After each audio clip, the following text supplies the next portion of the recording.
आनंद अखंड अपारे।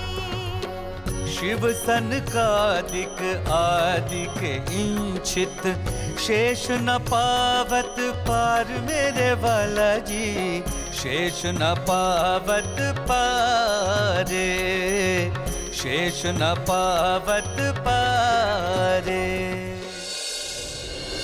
जिनके चरणों में अनंत ज्ञान, प्रेम, आनंद और शांति का सागर लहरा रहा है, जिनकी कृपा के सागर की एक बूंद से ही समस्त ब्रह्मांड को अखंड मुक्ति का उपहार मिला है, जिनके हृदय से प्रवाहित होने वाली तारतम वाणी की अमृत धारा समस्त विश्व को अपने आंचल में समेट लेने वाली है, जिनको अपने हृदय मंदिर में बसा लेने पर एकरूपता का मधुर एहसास होता है, उस प्राणेश्वर, प्राण प्रियतम, प्राण वल्लभ, प्राण जीवन, प्राणनाथ के चरणों में हमारा सर्वस्व समर्पण है।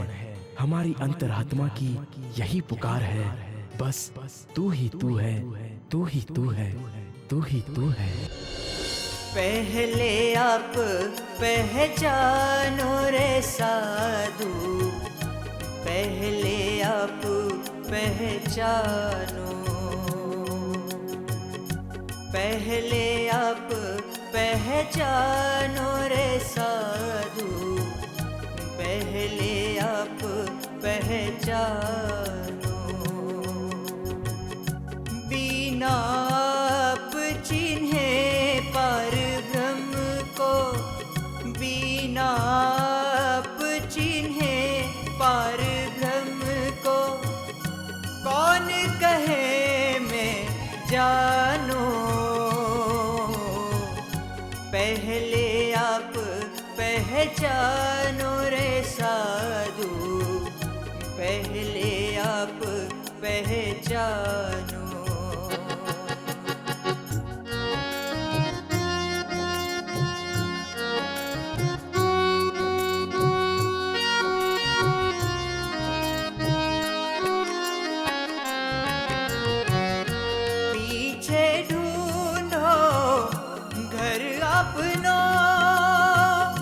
कौन ठोर ठहरानो,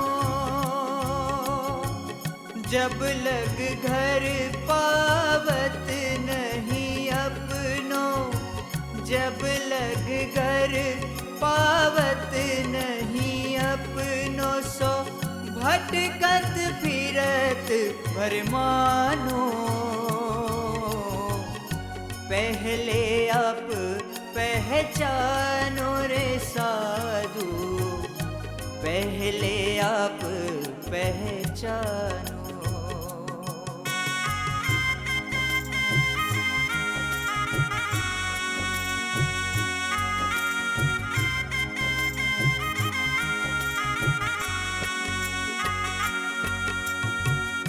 पांच तत्व मिल माहौल रचा है, सो अंतरिक्ष क्यों अटकानो।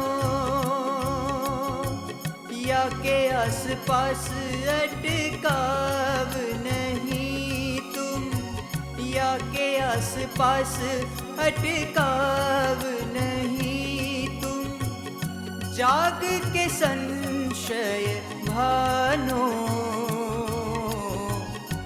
पहले आप पहचानो रे साधु, पहले आप पहचानो।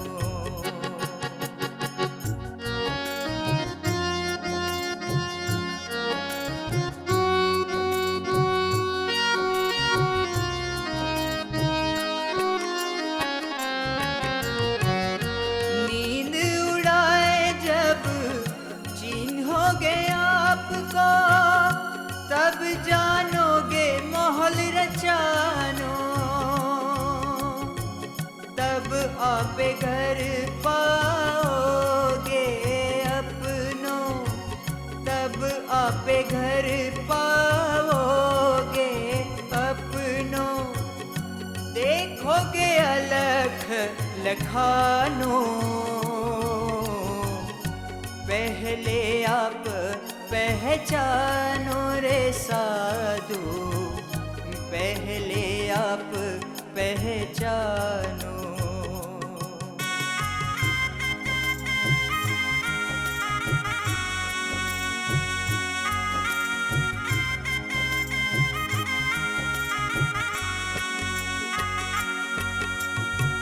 बोले चाल पर कोई ना पहचाने, पर खत नहीं परखानो। महामती कहे माहे पार खोजोगे, महामती कहे माहे पार खोजोगे, तब जाए आप उलखानो। पहले आप पहचानो रे साधु, पहले आप पहचानो। ये संत बहुत पहुँचे हुए ज्ञानी लगते हैं। ये सच कह रहे हैं। आखिर मैं कौन हूँ? अनेकानेक जन्मों से भी पहले, सृष्टि रचना के पहले मेरा स्वरूप क्या था? मैं कहाँ था? मैं भवबंधन में कैसे आया?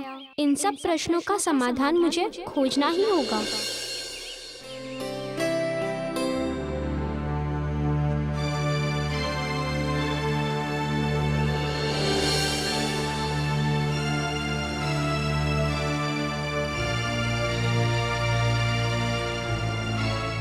चलो बेटा,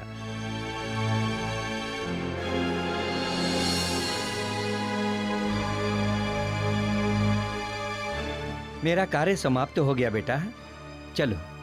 पिताजी, क्या हम कुछ दिन और यहाँ नहीं रुक सकते? देखिए ना, ये संत महाराज कितनी अच्छी कथा कहते हैं। मुझे इन्हें सुनने का बड़ा मन है। नहीं पुत्र, हम यहाँ नहीं रुक सकते। एक तो मेरा व्यापार का काम समाप्त हो गया, और दूसरा मैंने यहाँ से कुछ नए घोड़े और ऊंट खरीद लिए हैं, जिसे लेकर हम यहाँ धर्मशाला में नहीं रुक सकते बेटा। विवशता है पुत्र, हमें चलना होगा।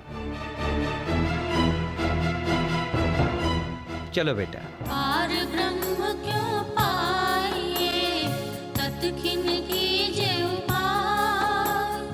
पार ब्रह्म क्यों पाइए, तत्खिन कीजे उपाय। कई ढूंढे माहे माहे, बिना सतगुरु न लखाए।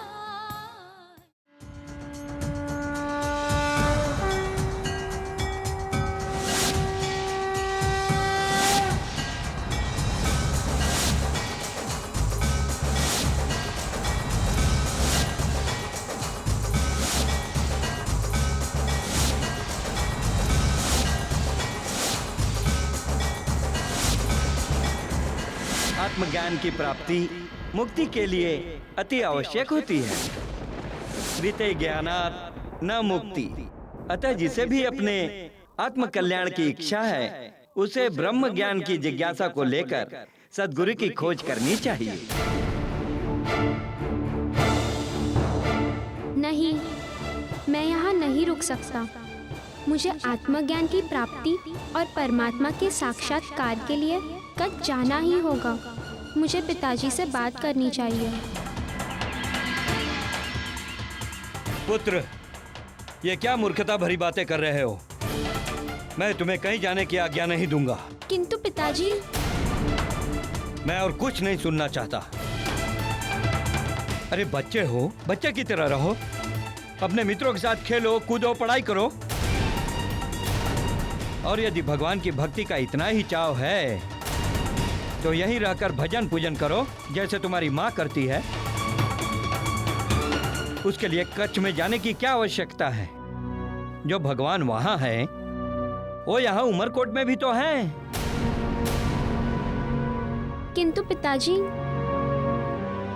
यहाँ उमरकोट में ना कोई साधु आता है और ना ही संत, और यहाँ पर कोई ज्ञान की बातें भी नहीं करता।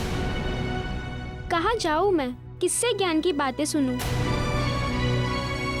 इस तरह बिना ज्ञान अंधभक्ति करने में तो सारा जीवन बीत जाएगा। सद्गुरु के मार्गदर्शन में साधना भक्ति करने पर ही आत्मज्ञान की प्राप्ति होती है। एवं ब्रह्म साक्षात्कार होता है। आप कृपा करके मुझे वहां जाने की आज्ञा दीजिए, अन्यथा मैं अकेला ही चला जाऊंगा।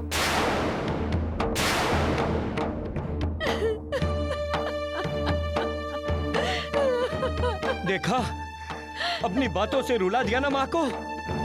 क्यों कर रहा है तू ऐसा? क्या कमी है तुझे इस घर में? बोल। बेटा, मैं तेरे आगे हाथ जोड़ती हूँ, यहाँ से जाने की बात मत कर। मैं जीते जी मर जाऊंगी।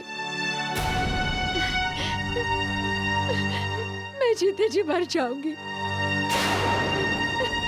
समझने की कोशिश कर।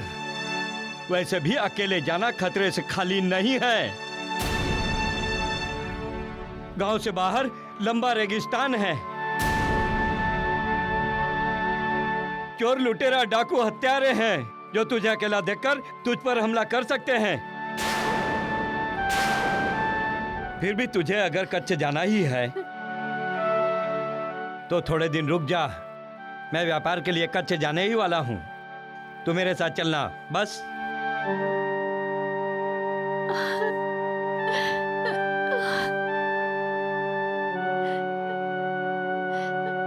रोकिए ना उसे।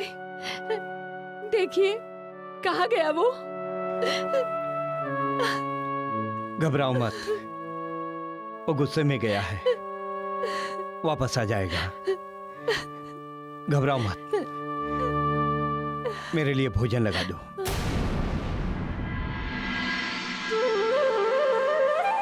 अरे तू यहाँ पे क्यों बैठा है? चल खेलते हैं। मेरा मन नहीं है मोहन। क्या हुआ तेरे मन को? मुझे कच्छ जाने की तीव्र इच्छा है। क्यों वहाँ जाकर अपने पिता की तरह व्यापार करेगा? ऊंट और घोड़े खरीदेगा? नहीं भानु, मुझे वहाँ जाकर परमात्मा के दर्शन करने हैं एवं ज्ञान प्राप्त करना है। लगता है ये जोगी बनेगा। तेरे मन में कच्छ जाने की इच्छा है तो तू कच्छ जाता क्यों नहीं? पिताजी अभी अभी वहाँ से आए हैं और इतने जल्दी वे जाने वाले नहीं हैं। और रहा प्रश्न मेरा, तो वो मुझे अकेले नहीं जाने देंगे। मैं क्या करूं? कैसे जाऊं कच्छ? एक उपाय है। सुना है उमरकोट के राजकुमार का ब्याह कच्छ की राजकुमारी से हो रहा है और यहाँ के महामंत्री जी उनकी तलवार लेकर बारात सहित जा रहे हैं। डाकुओं के भय से शादी में राजकुमार की जगह उनके प्रतीक के रूप में तलवार ही ले जाने की परंपरा है। उनके साथ में 200 घुड़सवार और एक रथ भी है, तो उनके साथ चला जा। यदि ऐसा है तो मैं भी उन सबके साथ कच्छ अवश्य जाऊंगा।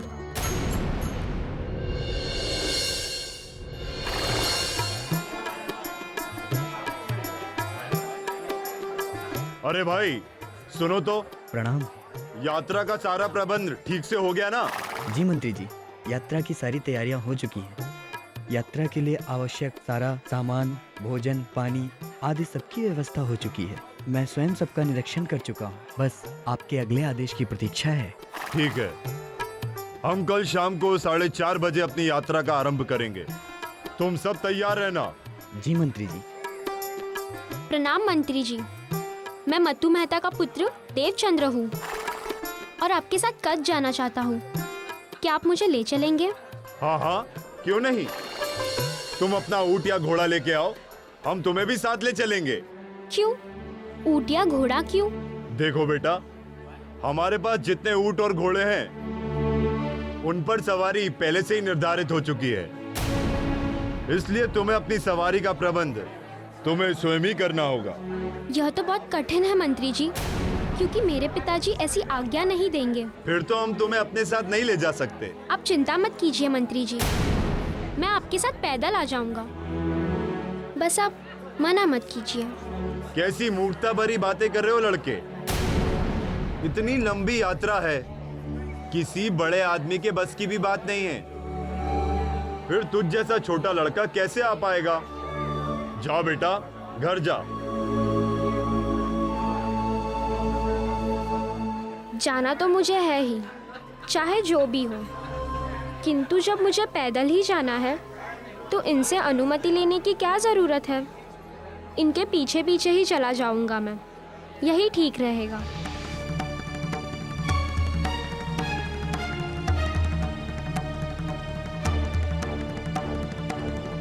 मुझे कच्छ अवश्य जाना होगा, इसके लिए तैयारी भी करनी होगी।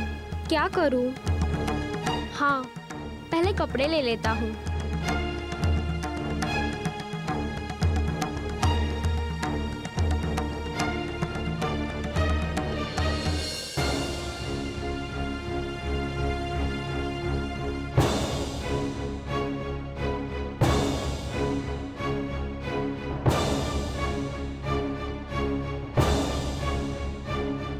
चलते चलते थक गया तो निमछा काम आएगा बिछाने के लिए। कुछ पैसे भी रख लेता हूँ। समझने की कोशिश कर, वैसे भी अकेले जाना खतरे से खाली नहीं है। गांव से बाहर लंबा रेगिस्तान है, चोर लुटेरा डाकू हत्यारे हैं जो तुझे अकेला देखकर तुझ पर हमला कर सकते हैं। मुझे अपनी आत्मरक्षा के लिए हथियार भी रखना होगा।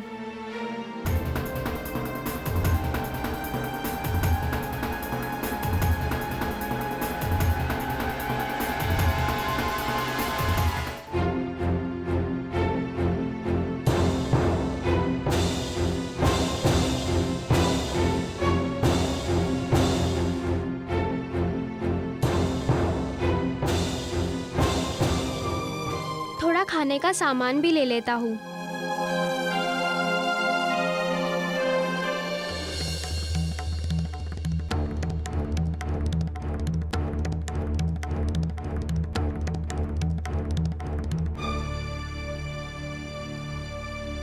अब कच्छ की सारी तैयारियां हो चुकी हैं, थोड़ा विश्राम कर लेना चाहिए।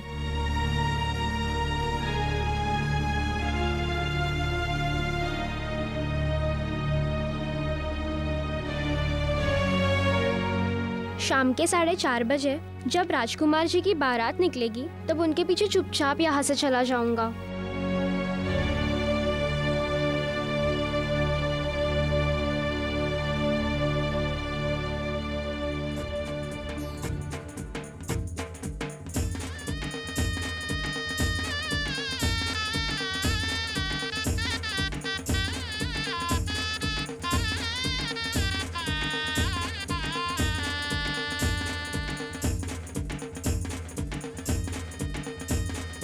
प्रणाम काका। प्रणाम बेटा।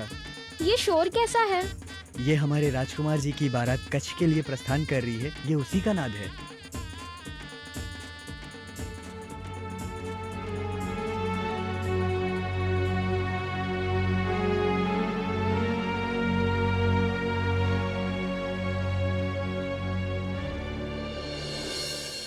कुंवर, देव कहाँ है? वो तो अपने कक्ष में विश्राम कर रहा है। अब तक विश्राम कर रहा है? अरे संध्या होने को है, जाओ जाकर उसे जगा दो। मुझे उसके साथ कुछ आवश्यक बात करनी है। ठीक है, मैं पूजा की तैयारी करके अभी उसे जगा देती हूँ। अब क्या करूँ? यदि इन्होंने मुझे देख लिया तो मुझे जाने नहीं देंगे, और यदि समय पर नहीं निकला तो बारात आगे निकल जाएगी।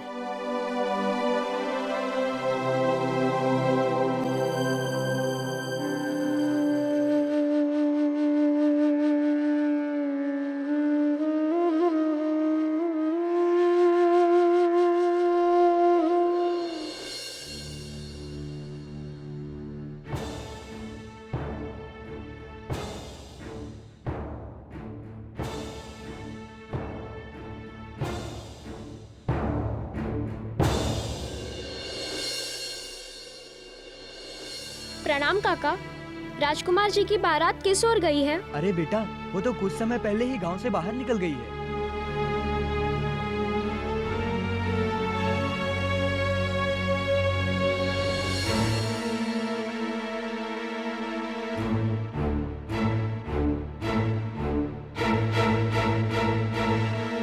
अरे काका रुकिए, क्या हुआ बेटा, क्या बात है?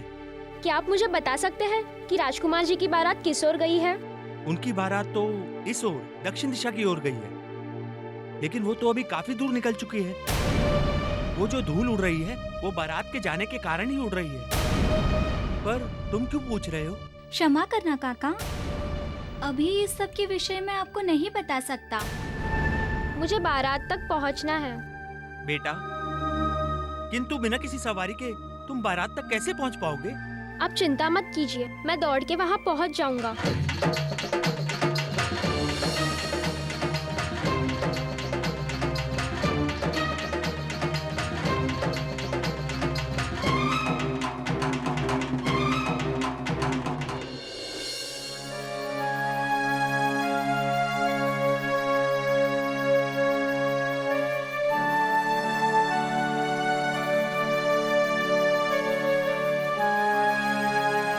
बेटा देवचंद, उठ जा।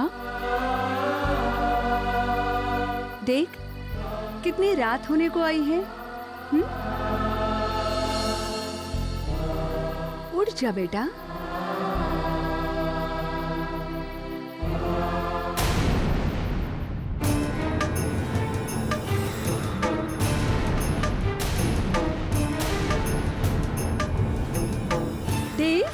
देवचंद्र, देवचंद्र, हे परमात्मा, ये सब क्या हो गया?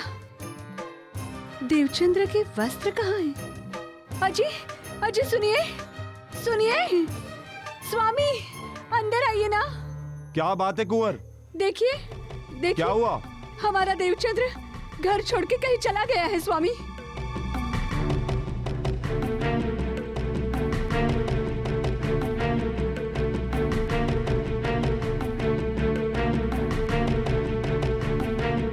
ये तुम क्या कह रही हो? मैं सत्य कह रही हूँ स्वामी, सत्य कह रही हूँ। देखिए, देखिए उसका संदूक, इसमें उसके वस्त्र नहीं है।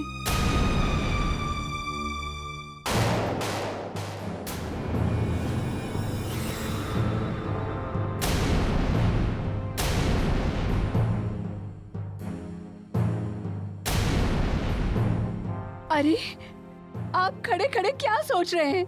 कुछ कीजिए ना। जाइए, जाइए मेरे पुत्र को खोज कर लाइए। जाइए ना।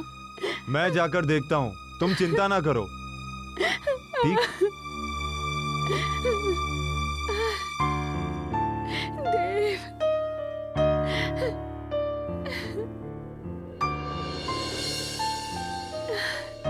देव,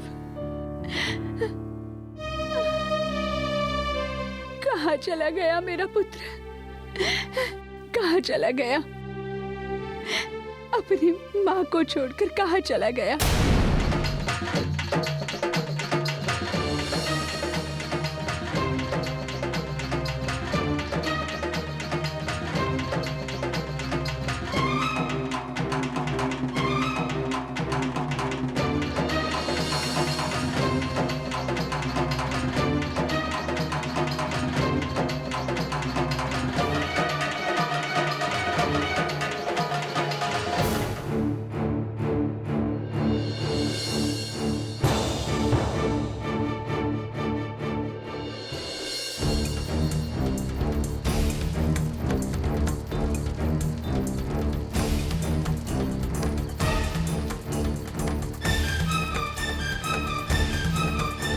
बेटा देव, देव, देवचंद्र, देवचंद्र कहाँ गया? देवचंद्र, देवचंद्र, बेटा देवचंद्र। अरे शार्दुल भाई, यहाँ आइए, इधर आइए, इधर आइए, आइए। शार्दुल भाई, आपने देवचंद्र को कहीं देखा है? नहीं भाई, मैंने तो नहीं देखा है, लेकिन हुआ क्या? क्या बताऊं, वो कहीं दिख नहीं रहा है, घर से गायब है। अरे भानु, इधर आ, अरे इधर आना, अरे आना। बेटा तूने कहीं देवचंद्र को देखा? वो तो हमें आज नहीं मिला। हम स्वयं परेशान हैं। वो हमारे पास आया क्यों नहीं? मतू भाई घबराओ नहीं, हो सकता है वो मंदिर की ओर गया हो। चलो मैं भी तुम्हारे साथ चलकर उसे ढूंढता हूँ। चलो चलो जल्दी चलो जल्दी। कहीं वो सच में ही तो कच नहीं चला गया है। कर हिम्मत बांध कमर, ले हुकुम सब साथ, धनी साथ हो जान के, और छोड़ सब साथ, और छोड़ सब साथ।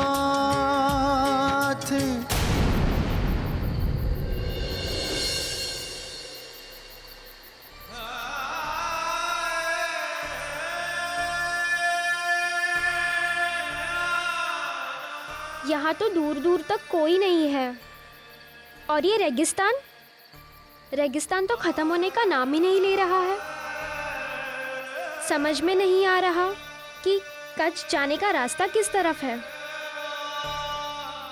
और बारात का तो कोई नामो निशान ही नहीं दिख रहा है। समझ में नहीं आ रहा कैसे जाऊंगा मैं कच्छ।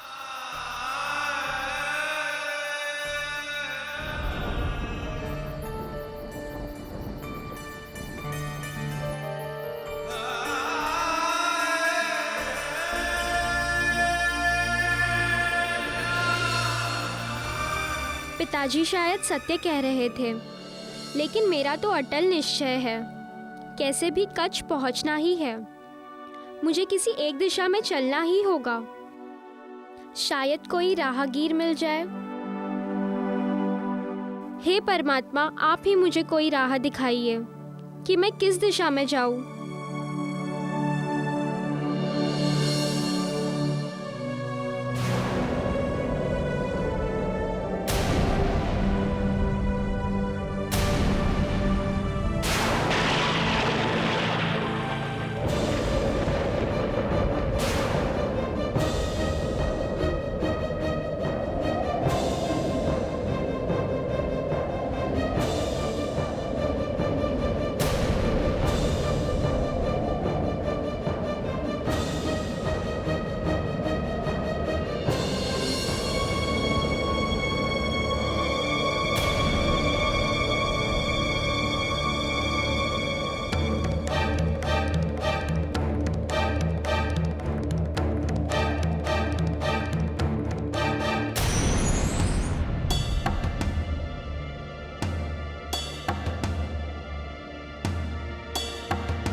कोई मेरी आवाज सुन रहा है?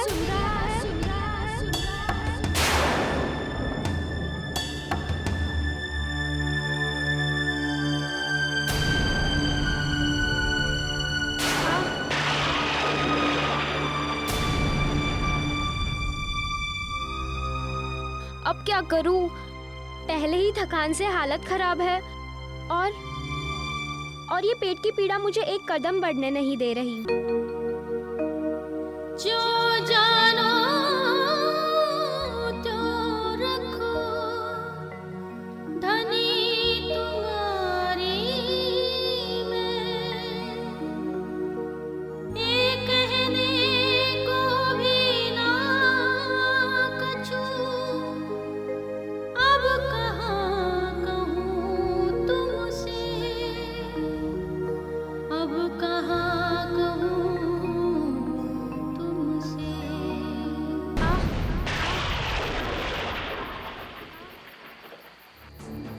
हे प्रभु, मेरे प्राणों की रक्षा आप ही के हाथों में है। मैंने सुना है कि आप अपने भक्तों की रक्षा अवश्य करते हैं, तो इस भक्त की भी रक्षा कीजिए, अन्यथा इस पीड़ा से और इस थकान से मैं मर जाऊंगा।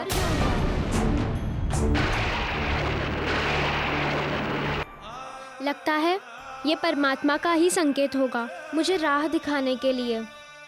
मुझे उस दिशा में ही जाना होगा।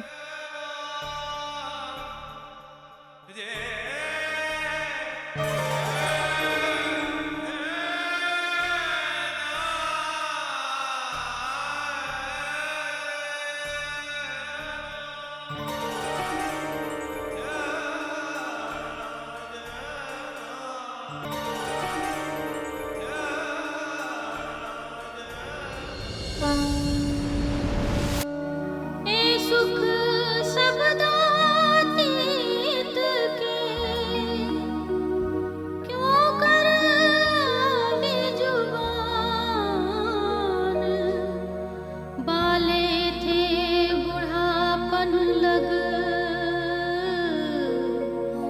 मेरे सिर पर खड़े सुभान मेरे सिर पर खड़े सुभान। ओह, ये तो कोई लुटेरा लगता है। अब ये मुझे लूटकर मार डालेगा। पिताजी ने ठीक ही कहा था कि रास्ते में चोर डाकू मिल सकते हैं। अब मैं कहीं भाग भी नहीं सकता। हे परमात्मा, मेरे प्राणों की रक्षा करना।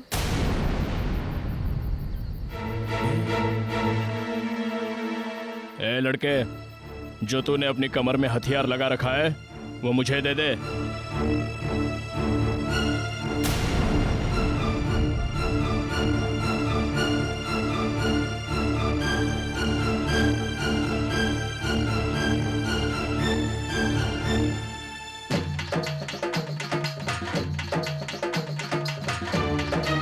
ला, अपनी गठरी भी मुझे दे दे।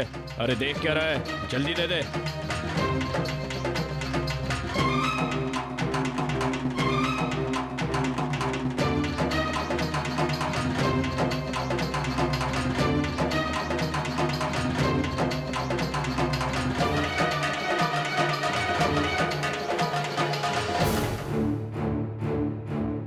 निश्चय ही ये कोई डाकू ही है, तभी तो एक एक करके सभी सामान ले रहा है। अब तो ये मुझे मार ही डालेगा।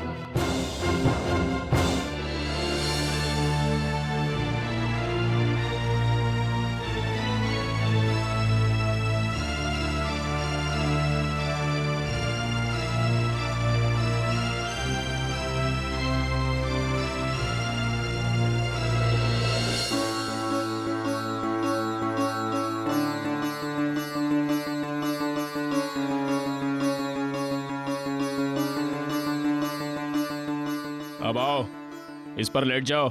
लगता है ये अब मुझे यहाँ सुलाकर मारने वाला है। अरे सोच क्या रहे हो? आओ, इस पर लेट जाओ।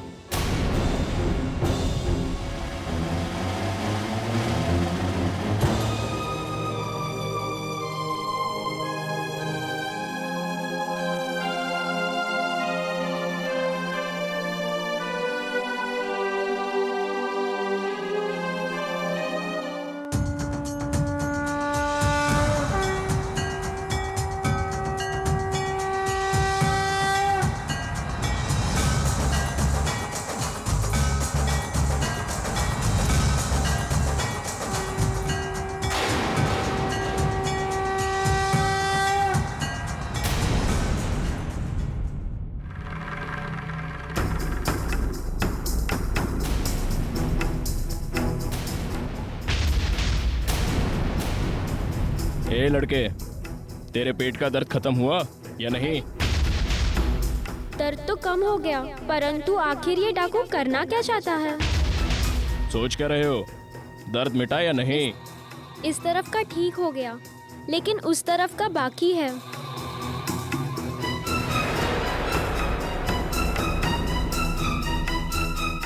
अब दर्द मिटा या नहीं? हाँ, अब पूरी तरह से दर्द मिट गया। तो चल, अब खड़े हो जा।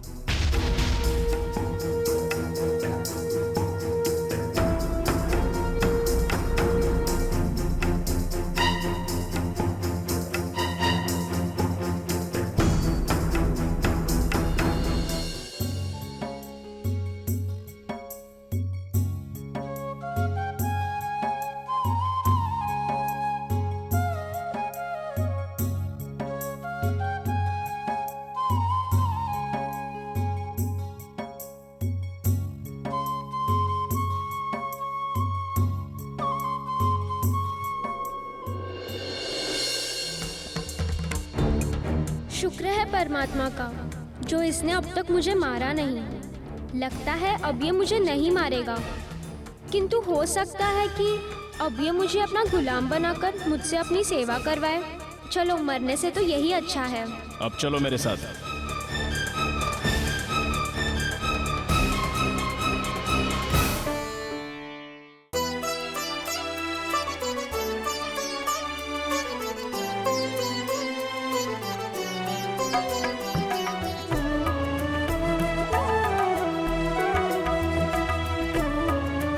कहाँ के रहने वाले हो? जी मैं उमरकोट का रहने वाला हूँ। तुम्हारा नाम क्या है? जी देवचंद्र। और तुम्हारे माता पिता कौन है? मेरे पिता का नाम मतु मेहता है और माता का नाम कुंवरबाई है। और तुम्हारे राजा का नाम क्या है? मेरे राजा का, उनका व्यवहार प्रजा के प्रति कैसा है? बहुत अच्छा है। वो अपनी प्रजा के सुख दुख का ध्यान रखते हैं, अपनी प्रजा को अपनी संतान समझकर रखते हैं, उन्हें बंदी नहीं बनाते। इतनी रात को अकेले कहाँ जा रहे हो? कच्छ जा रहा हूँ। किस लिए? परमात्मा की खोज में उनका साक्षात्कार करने।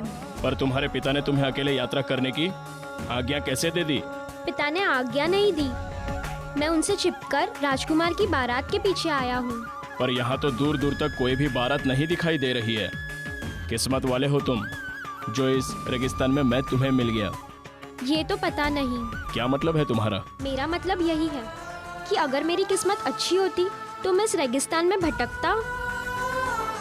अगर आप गुस्सा ना हो तो मैं आपसे कुछ प्रश्न पूछ सकता हूँ? क्या पूछना चाहते हो? यही कि मैं तो राजकुमार जी की बारात के पीछे भागता हुआ इस रेगिस्तान में भटका हूँ, लेकिन आप इस रेगिस्तान में क्या कर रहे हो? बस इतना समझ लो कि मैं इस रेगिस्तान में तुम जैसे भटके हुए लोगों को राह दिखाने के लिए आता रहता हूँ। भगवान करे आपकी बात सत्य हो। तुम्हें क्या लगा कि मैं कोई चोर या डाकू हूँ? नहीं नहीं, आप तो इतने सज्जन और सच्चे लग रहे हैं। भला आपको कोई चोर या डाकू कैसे कहेगा? और आपने अभी अभी तो कहा कि आप मेरी भांति भटके हुए लोगों को राह दिखाते हैं। वैसे तुम्हारी हिम्मत और दृढ़ निश्चय को मानना पड़ेगा, जो तुम अपने माता पिता को बिना सूचित किए ही परमात्मा की खोज में इस वीराने तक आ पहुँचे।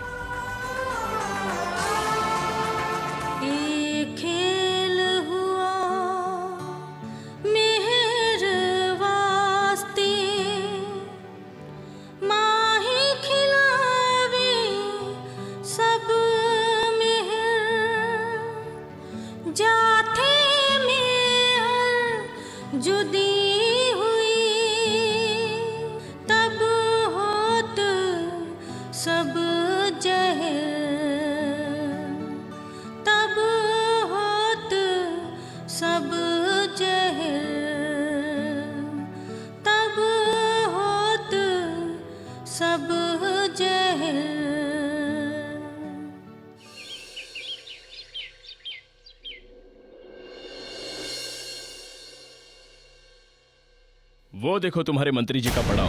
सच? ये तो हमारे मंत्री जी का पड़ाव ही है। आपसे बात करते हुए ना हमें समय का पता चला और ना ही थकान का।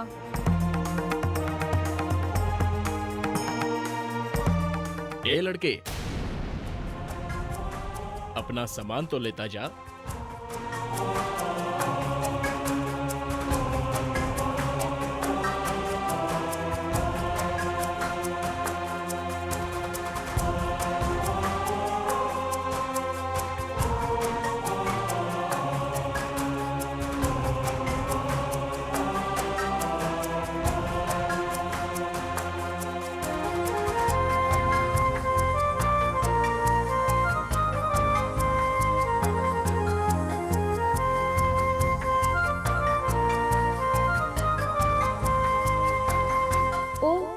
मैंने अपने मेहरबान को धन्यवाद दिया ही नहीं। अरे वो मेहरबान कहाँ गायब हो गए?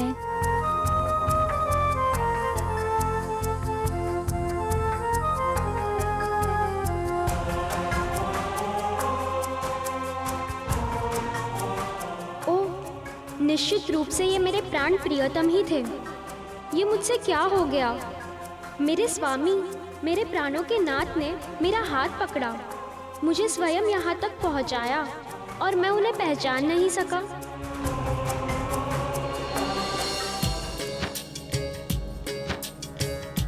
मेरे धनी धाम के दूल्हा मैं कर ना सकी पहचान। सारा मैं याद कर कर जो मारे हेत के बान, जो मारे हेत के बान।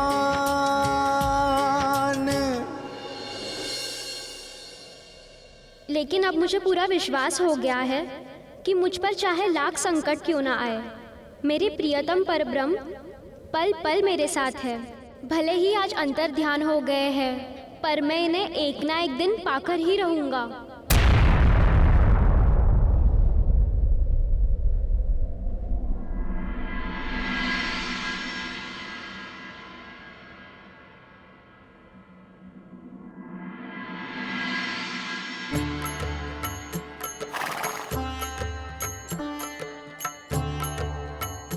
रुको, कौन हो तुम? और कहां से आ रहे हो? मैं देवचंद्र हूँ। मैं उमरकोट से आप लोगों के पीछे पीछे ही आया हूँ। अरे सुनो तो। अरे तुम यहाँ, तुम हमारे साथ तो नहीं आए हो? आपने सत्य कहा मंत्री जी, मैं आप लोगों के साथ नहीं आया, बल्कि मैं उमरकोट से तब निकला जब आप लोग वहाँ से निकल चुके थे। तुम्हारी सवारी कहाँ है जिस पर तुम यहाँ आए हो? जी मैं उमरकोट से पैदल ही आया हूँ। असंभव, बिना किसी सवारी के तुम उमरकोट से पैदल यहाँ तक पहुँच गए हो, और वो भी हमारे वहाँ से निकल जाने के बाद। फिर भी तुम हमारे लगभग साथ में पहुँच गए हो, जबकि हम सब तो घोड़े और ऊंट पर सवार थे। बस ऐसा समझ लीजिए कि परमात्मा ने मुझे वायु वेग से यहाँ पहुँचा दिया। शायद तुम ठीक कह रहे हो, बिना परमात्मा की सहायता के तुम यहाँ तक पहुँच ही नहीं सकते। खैर, अब आ ही गए हो तो हाथ मुंह धोकर थोड़ा विश्राम कर लो, तब तक रसोई भी बन जाएगी, हम साथ बैठकर भोजन करेंगे। क्षमा कीजिए मंत्री जी, मेरी विवशता है कि मैं स्वयं का बनाया भोजन ही करता हूँ। अगर ऐसा है तो हमारे भंडार से अनाज ले लो और खुद भोजन बना लो। जी क्षमा कीजिए, मैं भोजन की सामग्री घर से साथ लेकर आया हूँ। देवचंद्र, ये ठीक नहीं है। तुम हमारी जात बिरादरी के हो, अगर तुम हमारे साथ भोजन नहीं कर सकते हो तो तुम्हें हमारी भोजन सामग्री तो लेनी ही चाहिए। ठीक है मंत्री जी, जैसी आपकी इच्छा। आओ मेरे साथ, मैं स्वयं तुम्हें भोजन की सामग्री दिलवाता हूँ।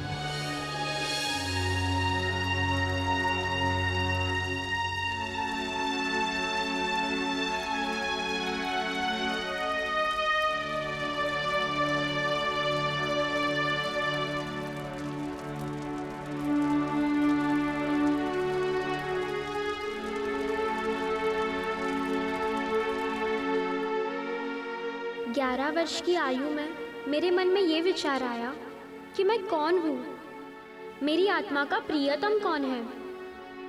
यह जानने के लिए मैंने बहुत खोज किया, मंदिर में दंडवत परिक्रमा भी की,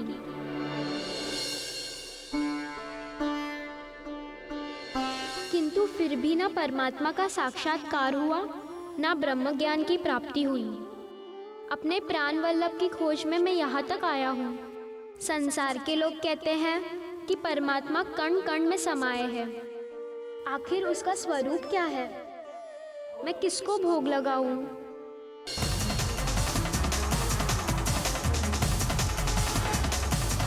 ए लड़के, तेरे पेट का दर्द खत्म हुआ या नहीं? इस तरफ का ठीक हो गया, लेकिन उस तरफ का बाकी है।